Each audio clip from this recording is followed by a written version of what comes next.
Vous avez travaillé, ça a été quoi la méthodologie de travail? Au début, on n'était pas tous emballés par cette idée parce qu'on s'est dit, on a cette image du livre, un peu ringard, etc. Et après, quand on nous a dit qu'on allait passer devant une caméra, qu'on allait être filmé, là on s'est dit, ok, c'est un gros truc, c'est pas un petit truc, juste on écrit un livre comme ça. On a fait une nouvelle. On a travaillé avec une auteure qui s'appelle Emmanuelle Ray. On a fait plusieurs groupes.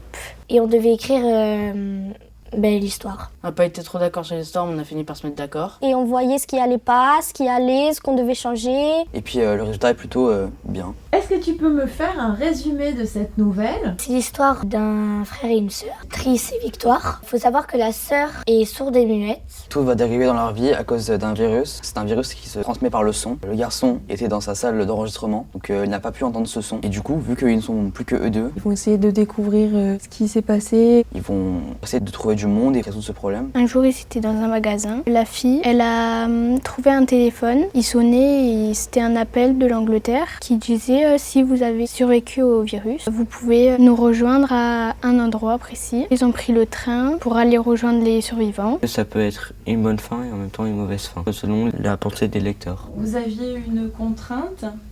Il fallait mettre le chiffre 13 dans notre nouvelle. On l'a bien caché, on n'a pas fait un truc très évident. Je peux pas trop vous dire parce que c'est ça qui met une tension au lecteur. On a décidé de l'utiliser dans la batterie du téléphone, 13% pour donner cette espèce d'effet que le temps est compté quoi. Comment c'était de travailler avec une autrice?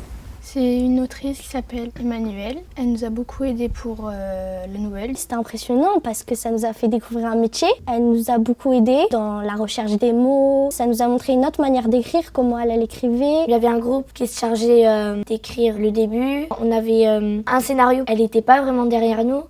Elle donnait juste des petits coups de pouce. C'était sympa de la rencontrer parce que ça fait toujours bizarre parce qu'on se dit qu'elle a remporté des prix, c'est pas rien quoi. Quel est ton ressenti par rapport à cet atelier? Au début, on n'était pas tous très motivés à l'idée de faire un livre. J'étais super content quand j'ai appris qu'on allait écrire un livre. Ça m'a de suite un peu passionné, mais après, quand j'ai su qu'on n'allait pas être trop connu, j'étais moins motivée, mais toujours je donnais des idées. Ça m'a fait découvrir ce que c'était d'écrire déjà. On a pu travailler avec ceux dans la classe avec qui on parle jamais. Ça nous a un peu plus soudés. Je me suis sentie pousser des ailes parce que je me suis dit on travaille avec une autrice. C'est une autrice qui écrit des livres, elle sait faire. Après, je pense que c'est une réussite pour nous. Qu'est-ce que tu dirais à quelqu'un qui va peut-être lire la nouvelle pour lui donner envie de voter pour vous? Alors déjà, votez pour nous. Notre nouvelle, elle n'est pas comme un livre qu'on a l'habitude de lire, non. C'est un livre pas comme les autres, il est unique. Il y a beaucoup de suspense, d'intrigue. Il y a vraiment beaucoup de mélange d'émotions. Il y a de la tristesse, de la joie, de la peur, du stress. On est directement dans le truc.